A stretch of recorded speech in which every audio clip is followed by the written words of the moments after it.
Hello ladies and gentlemen, Koldar here. Today we are looking at the Ji-Kun encounter in Throne of Thunder. And this fight is against a giant bird. And it's basically a requirement that you split your raid in some fashion so that the majority of your raid remains on the platform the entire fight, deals with the boss, while a smaller group, which is what I am part of during this video, will deal with the various adds and the nests that are spread around the room.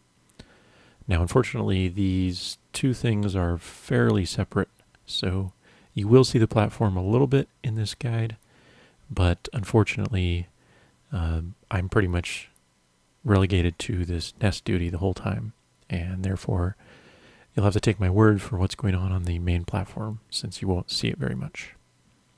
At any rate, let's just talk about each section on their own and how they combine to get a successful kill. So let's get started. The raid composition is fairly basic. You'll want 2 healers and 2 tanks.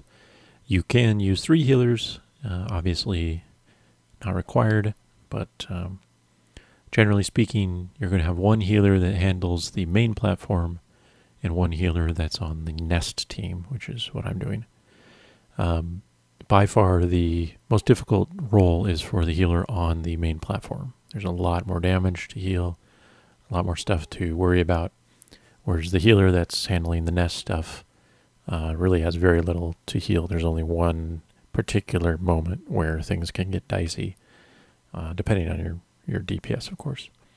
So just know that if you only use 2 healers, use your strongest healer on the main platform. If you have to choose, and if you go 3 healers, 2 of them will be on the main platform and stabilize things quite a bit.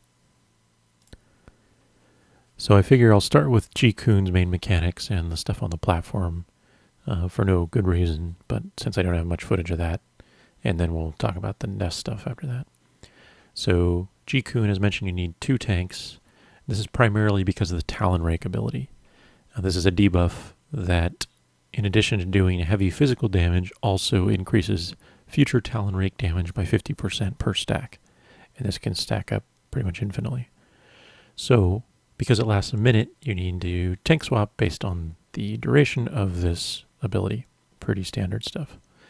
There's also a stacking dot called Infected Talons, which is 20,000 damage every 3 seconds for 10 seconds, and that also stacks on the tank. So, just manage the Talon Rake duration, basically swap for that, and then Infected Talons you can't do much about. Now, the primary stuff that Ji-Kun uses is Feed Young, which basically drops pools of slime on the ground in the main platform when there aren't any young on the nest areas to actually feed. And we'll talk about how you prevent or allow that to happen later on. But you can see there the pools are created from these slimes that are dropping down on the platform. And if you step in slime, you take damage. So you want to avoid that, but you want to try to keep them grouped up somewhat. So our platform team eventually learned that they could sort of stay near existing puddles and sort of get them to land where they wanted them more so. But generally speaking, you just need to avoid these if you're on the platform. And, that'll be some damage that you're not taking. It does act somewhat as a softened rage, however, because the platform gets fuller and fuller of all this stuff that's on the ground. So try to maximize your space.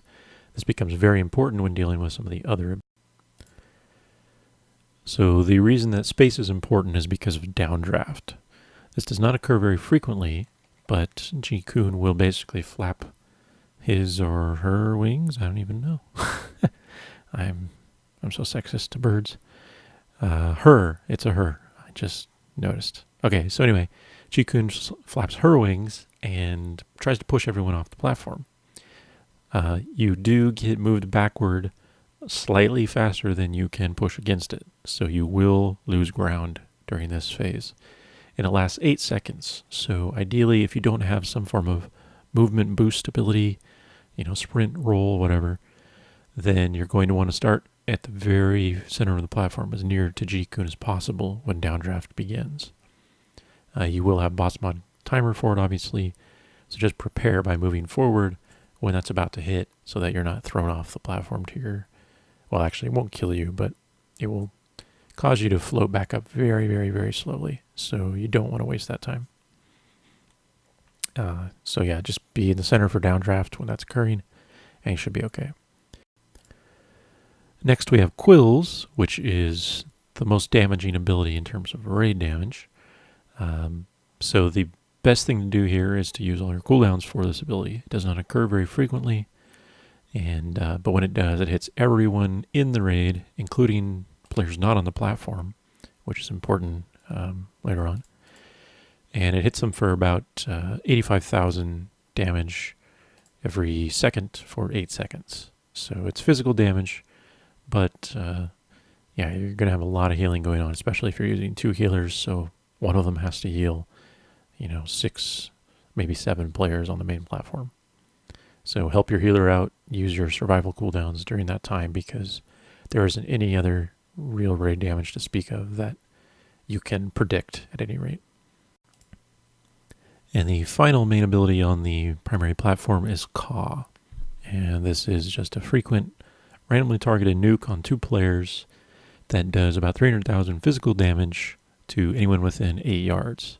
So just stay spread out is the best defense against that ability, pretty much. You should not have to stack up most of the time on the main platform, but just be aware that that ability can occur very frequently. And if you're stacked up, it's going to be a lot more difficult for your platform healer to deal with.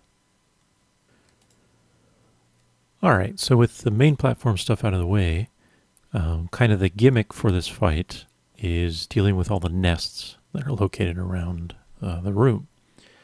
And so you've kind of seen most of that during the footage here.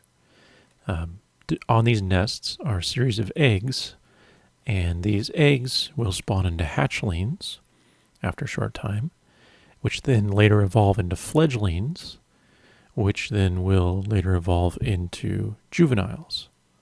So the idea here is to kill the eggs as quickly as possible and prevent the evolution from occurring into larger and therefore more dangerous types of adds during the fight.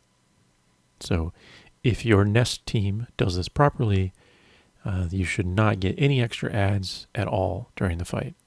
You can prevent the entirety of all miscellaneous stuff from occurring.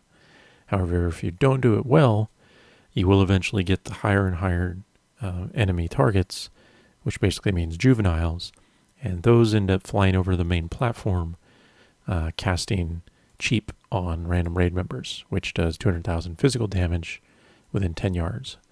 So it's sort of a soft and rage mechanic. If you don't have enough DPS or way to deal with those nests, then eventually this becomes a real issue. So the first thing to figure out is to assign particular players to the nest team. You can have up to 4 players as part of this team. You definitely want one of these to be a healer, which is the role I'm playing here. And then the rest can be DPS of some kind. It's probably preferable to use melee DPS if you have them, because this just allows your casters to be on the main platform and doing most of the damage to the boss, and melee will have a harder time keeping position with all the stuff on the ground on the main platform. It's certainly not required that you use melee, but that's just what we went for. So we have our enhancement shaman, our warrior, and our elemental shaman all on this platform. You also don't necessarily need 4 total members to do this. That's just the max you can have because of the limitation of feathers, which we'll talk about in a moment. But that said, if you have high DPS, you can easily do it with probably 3 players, 2 DPS and 1 healer. You also have to experiment and see what works for you.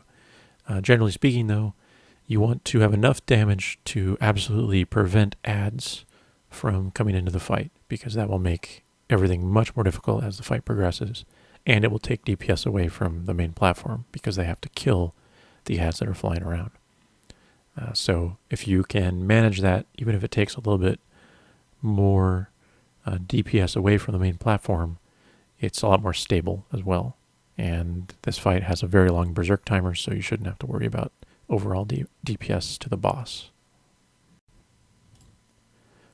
So the first thing to know is that the patterns of nests that are activated are always the same.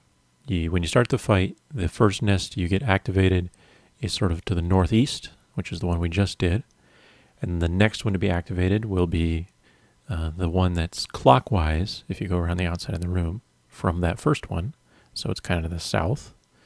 So you can see that we all fly over there and wait for this one to activate. And then the one that's third in the lower nest pattern is again clockwise from this one. So you can simply go from the first nest on the dropping down from the main platform and then fly in a clockwise rotation to the next two. And once you've done all three lower nests, as you see we're approaching the third lower nest, then the next rotation will be the upper nest pattern, which is another series of three, always in the same order. So once you've done it a few times, you'll absolutely know what's coming up, and you can preemptively get in position for these nests if you want as much time as possible to deal with the ads there. So the second nest pattern is for the upper nests, and the first time you do this, it's always the same. So you're going to start in the sort of east, northeast a little bit, and you just quickly kill off 2 mature eggs before they hatch into juveniles. If they do hatch, you can kill the juveniles, but try to do so quickly. And then once again, the next one is going to be clockwise from this starting one, so you can just fly over there. So we're just waiting on this one.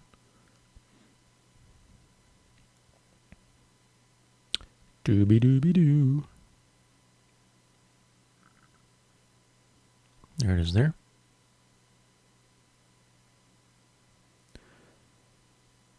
And then once the second one is dead, then the third one in the first upper pattern is always the center. So fly to the very top middle, and you'll have your final nest here to deal with.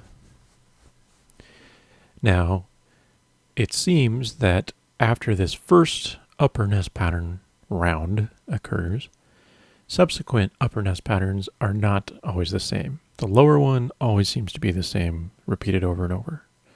But the upper one actually will change. So the second round, you may only get 2 total upper nests rather than 3, which means the starting one is the same, but then the second one is actually the middle nest rather than doing the starting one, the next clockwise one, and then the middle one. So just be aware of that. We don't have enough practice or kills in to say for certain if it's always that same way, the second round, but it seems to be the case that the second round on the upper nests has some variance in it. So you probably noticed that we are flying between most nests or to get from a nest back to the main platform. This is from a buff that you gain on the lower nests called Daedalian Wings. And essentially, anytime you kill an egg or a hatchling on one of the lower nests only, does not happen on the upper nests, they will drop a Daedalian Wing on the ground there on the nest. So you can see there are 4 hatchlings, and this is what limits you to having at most 4 people in your nest team. This is the number of buffs you have. So you simply walk over an existing wing and you'll get the Daedalian Wings buff. It has 4 charges and it gives you a debuff after you pick one up that lasts 60 seconds that prevents you from getting a fresh Daedalian Wings buff during that time. So this basically means that if you go from nest to nest killing much faster, you can't get a refresh of your 4 stack until that 60-second buff wears off. So you can see we picked up wings in the first platform. As we're doing the second platform, I have 20 seconds or so left on the debuff. So I cannot get new charges on this one. So I've used 2 charges now to fly to the third platform total. So I have 2 charges remaining. But as you kill this final third platform in the lower pattern, your debuff should be off at that point, and then you can get a refresh. So this is very important. Make sure all your wing team members or nest team members know this timing, that when they are on the third lower platform, they need to get a refresh of their stack at that point. And I did not test it actually. I wonder if you can't use flight just before you pick up a new stack and therefore gain yourself an extra flight time. It's possible. Oh, right here I should mention briefly. You see, I flew through the feed young bombs that were in the air coming from Ji-Kun herself. So this is something that only your nest team members can do because they're the only ones with flight from the Daedalian Wings. If you intercept one of these feed young bombs mid-air, you gain a stacking buff called, Primal Nutriment. And this increases your damage and healing by 30% for 30 seconds, but any additional stacks increase that by 10% for every extra stack. So 2 stacks is 40%, 3 stacks is 50%, and so on. But the first stack is the most important, giving you a 30% bump, which is awesome.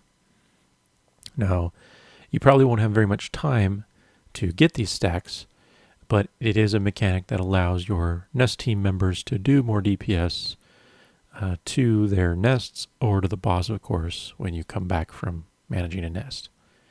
So if you manage this properly, you could arguably take out a nest team member as long as you had that buff when you were going down to nests. Obviously 30 seconds though won't last very long, so just something to be aware of, that you can pick it up, prevent it from landing on the ground, and give yourself a little bit of boost. It does apply a stacking dot, however, so you need to be aware that the more stacks you get, the more damage you'll take from that dot. So I think that about covers it. Ji-Kun is not a very difficult fight. Like I said, the most challenging aspects are the platform management, and the only real difficulty for the nest team is having enough DPS, knowing the pattern, being able to get in a position quickly and kill off the hatchlings or fledglings as fast as possible. If you can't kill them fast enough, they're going to morph and things will be a lot more difficult. But otherwise, it should be fairly simple.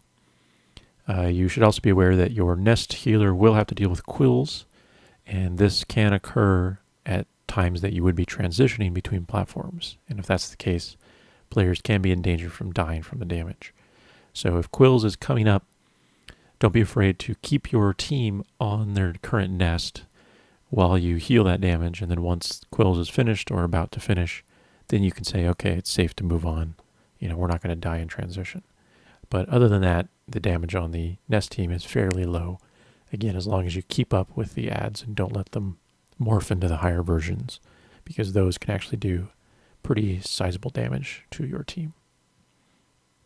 Okay, so that's Ji-Kun. Good luck, and thanks for watching.